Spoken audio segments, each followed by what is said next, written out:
Friends, welcome to my channel RS style. అందరూ ఎలా ఉన్నారండి? నేనైతే చాలా బాగున్నాను.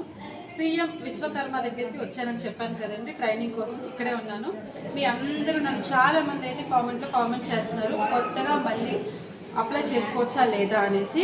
వాటన్నిటికి కూడా మీ సమాధానం నేను మీకు వీడియో చివరి వరకు చూడండి, ఎక్కడ స్కిప్ చేయొద్దు. మీకు చాలా ఇంపార్టెంట్ మ్యాటర్ అయితే వీడియోలో ఉంటుంది. మీకు ఎవరికైనా అవసరమైతే మీ ఫ్యామిలీ మెంబర్స్కి షేర్ చేయండి. వీడియో చివరి వరకు చూసి మీకు నచ్చితే లైక్ చేయండి, సబ్స్క్రైబ్ చేసుకోండి. ఫ్రెండ్స్, చూశారు కదా, మనకి బోర్డు మీద కనిపిస్తున్న ప్రతి ఒక్కదానికి ఇప్పుడు సార్ చాలా క్లియర్గా మనకైతే ఇప్పుడు ఎక్స్ప్లెయిన్ చేస్తారు. వీడియో చివరి వరకు చూడండి, చూసి మీకు నచ్చినట్టయితే లైక్ చేయండి, షేర్ చేయండి. మరొకసారి చెప్తున్నాను, ఇంకా అప్లై చేసుకోలేని వాళ్ళు ఎవరికైనా సరే ఈ వీడియోని షేర్ చేయండి.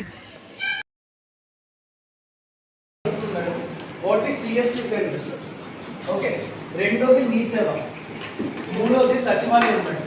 సచివాలయం ఎక్కడైనా ఒకటే ప్రొసీజర్ జరుగుతుంది. ఫస్ట్ ఏంటంటే కావాల్సిన documents.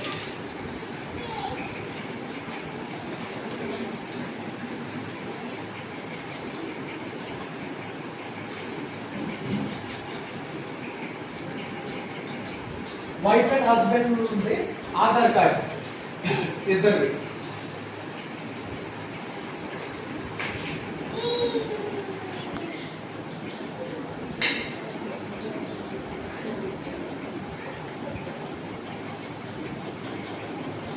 Aadhaar card link mobile number, ఆ ఆధార్ కార్డుకి ఏదైతే మొబైల్ నెంబర్ లింక్ అవుతుందో అది యాక్టివ్లో ఉండాలి. Okay. And for example wife apply చేసుకున్నారు అనుకోండి, ఆవిడ ఆధార్ కార్డుకి లింక్ అయిన మొబైల్ నెంబర్ యాక్టివ్లో ఉండాలి. దేనికి అంటే రిజిస్ట్రేషన్ ప్రాసెస్లో ఒక 1 టైం పాస్వర్డ్ అన్నది ఓటీపీ అన్నది వస్తుంది. సో ఓటీపీ యాక్టివేట్ చేస్తేనే కానీ 2 minutes వ్యాలిడ్ ఓటీపీ, ఆ ఓటీపీ యాక్టివేట్ చేస్తేనే కానీ రిజిస్ట్రేషన్ ప్రాసెస్ అనేది అవ్వదు. నెక్స్ట్ స్టార్టింగ్లో అయితే మీకు రేషన్ కార్డ్ అడిగేవారు. ఓకే. సో ఇప్పుడైతే రేషన్ కార్డ్ అన్నది మ్యాండేటరీ కాదు. సో ఓన్లీ ఈ మూడింటిని బేస్ చేసుకొని మీకు రిజిస్ట్రేషన్ ప్రాసెస్ అన్నది చేస్తున్నారు. సో మీరు ఒక మీ సేవా సెంటర్ కానీ, సిఎస్సి సెంటర్ కానీ, సచివాలయం కానీ వెళ్ళి మాకు ఇలా పిఎం విశ్వకర్మ స్కీమ్కి అప్లై చేయండి అంటే వాళ్ళకి కావాల్సిన డాక్యుమెంట్స్ ఇవి మేడం. ఓకే. దీంతో పాటు మీకు అక్కడ అడిగే క్వశ్చన్స్ ఏంటి అంటే లోన్ కావాలా. సో అక్కడ మీకు ఇచ్చే అప్లికేషన్లో ఒక ఫీల్డ్ ఉంటుంది మేడం. ఏంటి అంటే do you want credit supported. Okay. అది ఎస్ ఆర్ నో. అక్కడ ఖచ్చితంగా ఎస్ అని పడితేనే కానీ మీకు లోన్ అన్నది శాంక్షన్ అవ్వదు. ఓకే. ఫర్ ఎగ్జాంపుల్ అక్కడ ఎస్ అని పెట్టించి మీకు వద్దు అన్నా మీకు లోన్ వస్తుంది, సారీ ఏమి అవ్వదు. కానీ అక్కడ నో అని పెట్టించి నాకు లోన్ కావాలి అంటే మాత్రం రాదు. సో క్రెడిట్ సపోర్ట్ అన్నది ఖచ్చితంగా ఎస్ అని ఉండాలి. మొన్న ఎవరో చెప్పారు, మేము ఒక లిమిట్ అడిగాము 80,000తో 90,000 కావాలండి. 1 lakh లోన్ అన్నది మీకు ఇస్తాము. ఓకే. లోన్ అనేది శాంక్షన్ అవుతుంది. ఇది ఫిక్స్డ్ అయింది, ఇది వేరియబుల్ కాదు, ఇది ఫిక్స్డ్, అది మారదు. ఓకే. ఇందులో నెక్స్ట్ అప్ టు అని కూడా లేదు మేడం, డైరెక్ట్గా 1 lakh అనే ఉంటుంది. మీరు అప్లికేషన్లో చూసుకోండి, do you want credit support పక్కన డైరెక్ట్ 1 lakh అనే ఉంటుంది, అది మేడం. సో లోన్ అయిపోయాక ఇక్కడ 3 స్టెప్లు ఉంటాయి మేడం. ఫస్ట్ మీరు ఏమనుకుంటారంటే రిజిస్ట్రేషన్ అయిపోద్ది. రిజిస్ట్రేషన్ అయిపోయాక డైరెక్ట్ మన పేరు ఈ ట్రైనింగ్ సెంటర్స్కి వచ్చేస్తుంది అనుకోండి. కాదు మేడం, ఇక్కడ మళ్ళీ 3 వెరిఫికేషన్, సెట్ ఆఫ్ 3 వెరిఫికేషన్ ఉంటుంది. ఒకటి స్టేట్ లెవెల్లో ఉంటుంది మేడం, ఒకటి డిస్ట్రిక్ట్ లెవెల్లో ఉంటుంది, ఒకటి మున్సిపల్ లెవెల్లో ఉంటుంది మేడం. మున్సిపల్ కానీ లేదంటే పంచాయతీ లెవెల్లో కానీ. ఓకే. ఇది స్టేట్ లెవెల్లో ఏంటంటే ఇక్కడ వెళ్ళి మేడం, ఇక్కడ రిజిస్టర్ అవ్వగానే ఈ స్టేట్ లెవెల్లో కన్నది వస్తుంది మేడం, ఈ లాగిన్లో కన్నది ఈ పేరుకి వస్తుంది. ఇది స్టేజ్ 1. దీని తర్వాత డిస్ట్రిక్ట్ లెవెల్ అంటే డిస్ట్రిక్ట్ కలెక్టర్ ఆధ్వర్యంలో ఈ లిస్టులన్నీ తయారవుతాయి. అది సెకండ్ స్టేజ్ ఆఫ్ వెరిఫికేషన్, రెండో స్టేజ్. ఈ థర్డ్ స్టేజ్ ఇది అయిపోయాక థర్డ్ స్టేజ్ గ్రామ పంచాయతీ అంటే లోకల్ పంచాయతీ హెడ్ దగ్గరికి కానీ లేదంటే లోకల్ మున్సిపాలిటీ అండర్లో ఉంటే మున్సిపాలిటీలోకి ఈ లిస్ట్ అన్నది వస్తుంది. ఈ 3 స్టేజెస్ దాటైతే 4th stage training centre madam నా దగ్గరికి వస్తుంది. ఓకే, ఇక్కడికి వచ్చిన తర్వాత కూడా ఇక్కడ మళ్ళీ 2 స్టేజెస్ ఉంటాయి మేడం. డైరెక్ట్గా మాకు రాదు ఇది ఓపెన్ లూప్ అంటాం మేడం. ఓపెన్ లూప్ అంటే బంచ్ ఆఫ్ 100 పీపుల్, 100 మంది ఆ లిస్ట్లో ఉంటారు. 100 మంది ఇదే సెంటర్కి రావాలని రూల్ లేదు. ఓకే, వస్తుంది అన్న దానికి కూడా రూల్ లేదు. ఇదే భీమవరంలో ట్రైనింగ్ సెంటర్స్ ఉన్నాయి మేడం. రాఘవ కాలేజ్ అని ఉంది, కేజీఆర్ మంది ఉంది, నెక్స్ట్ వేరేది ఉండి దగ్గర ఒకటి ఉంది. ఓకే, ఈ 3 సెంటర్లు ఎక్కడికైనా ఇది రావచ్చు అంటే ఇది open loop madam. Open loop అంటే ఎవరు ఎంత తవ్వుకుంటే అంత వస్తుంది. ఓకే, అంటే ఏమన్నా చెప్పండి, 1000 మంది ఉన్నారంటే 1000 మందిలో నాకు 200 మంది, నేను 200 తీసుకున్నాను అనుకోండి, మిగతా 800 వీళ్ళిద్దరు ఎవరొకరికి డిస్ట్రిబ్యూట్ చేసుకోవచ్చు. ఎవరు ఫస్ట్ అంటే ఫస్ట్ ఎవరైతే తీసుకుంటారో ఆ క్యాండిడేట్ అప్పుడు బ్లాక్ అయిపోతాడు. బ్లాక్ అంటే మా ఉద్దేశం ఏంటంటే వాడిని ఏదో బ్లాక్ చేయడం కాదు మేడం. ఓకే, ఆ క్యాండిడేట్ను వాళ్ళు ఎన్రోల్ చేసుకుంటారు అంటే వాళ్ళ దగ్గర మీకు కాల్ వస్తుంది. ఫర్ ఎగ్జాంపుల్ ఉండి సెంటర్ నుంచి మీకు వాళ్ళు ఎన్రోల్ చేసుకున్నారు అనుకోండి, డే జీరో ఇక్కడైతే ఎలాగైతుందో రిజిస్ట్రేషన్ అలా ఎన్రోల్ చేసుకుంటే ఈ క్యాండిడేట్ వాళ్ళ దగ్గర ఉంటాడు. ఇక్కడ ఈ సెంటర్ నుంచి మీకు కాల్ వస్తుంది. ఇంక మాకు వచ్చిన లిస్ట్లో ఇంక మీ పేరు కనిపించింది. తీసుకోవడం ఓపెన్ లూప్ నుంచి డేటా అందరికి 1000 సమానంగా పంచుతాం. ఉండికి కానీ కేజీఆర్ఎల్ కానీ రాగ్మాక్ కానీ 1000 డేటా అందరికి ముగ్గురికి ఇస్తారు. ముగ్గురులో ఫస్ట్ ఎవరైతే కాల్ చేస్తారో వాళ్ళు ఎన్రోల్ చేసుకుంటారు. సో అందుకే మీకు కాల్ చేసిన వాళ్ళు కూడా మేడం మీకు ఇంట్రెస్ట్ అని ఫస్ట్ కాల్లో అడుగుతారు. మీకు ఫస్ట్ కాల్లో వచ్చేయండి మేడం అని చెప్పచ్చు. ఫస్ట్ కాల్లో మీకు ఇంట్రెస్టెడ్ ఉన్నవాడు అన్నది అడుగుతారు. సెకండ్ కాల్లో మీ కన్ఫర్మేషన్ తీసుకుంటారు. ఏంటి మేడం రేపు మీకు డే 0 పెడతాం రండి అని. ఇక్కడ ఏమవుతుంది అంటే ఫస్ట్ కాల్ ఫర్ ఎగ్జాంపుల్ ఈరోజు 28th మేడం 29th మీకు కన్ఫర్మేషన్ కాల్ వచ్చింది అనుకోండి నా దగ్గర నుండి, మేడం యు ఆర్ ఇంట్రెస్టెడ్ అన్నమాట, మీకు ఇంట్రెస్ట్ ఉందా లేదా అని వచ్చింది అనుకోండి. మీకు మళ్ళీ 4th 5th ఎప్పుడో వచ్చింది అనుకోండి. మామూలుగా రూల్ ప్రకారం అయితే సెకండ్ మీకు రెండో కాల్ వచ్చేయాలి. ఫస్ట్ కాల్ ఫస్ట్ రావాలి, మీరు వస్తారా రారా అన్నది. సెకండ్ కాల్ 2వ తారీఖు రావాలి. కానీ చాలా మందికి ఫస్ట్ కాల్ ఇప్పుడు వచ్చి రెండోది 4th 5th 10th 15th వస్తారు.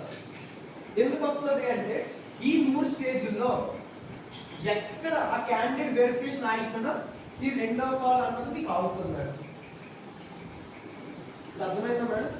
సో డేటా అన్నది ఇక్కడి నుంచి వచ్చిన మా ట్రైనింగ్ సెంటర్కి వచ్చేసరికి 10 రోజులు 15 రోజులు పడుతుంది. ఇక్కడికి వచ్చిన తర్వాత కూడా ఈ మధ్యలో ఎక్కడైనా మీ వెరిఫికేషన్ ఆగింది అంటే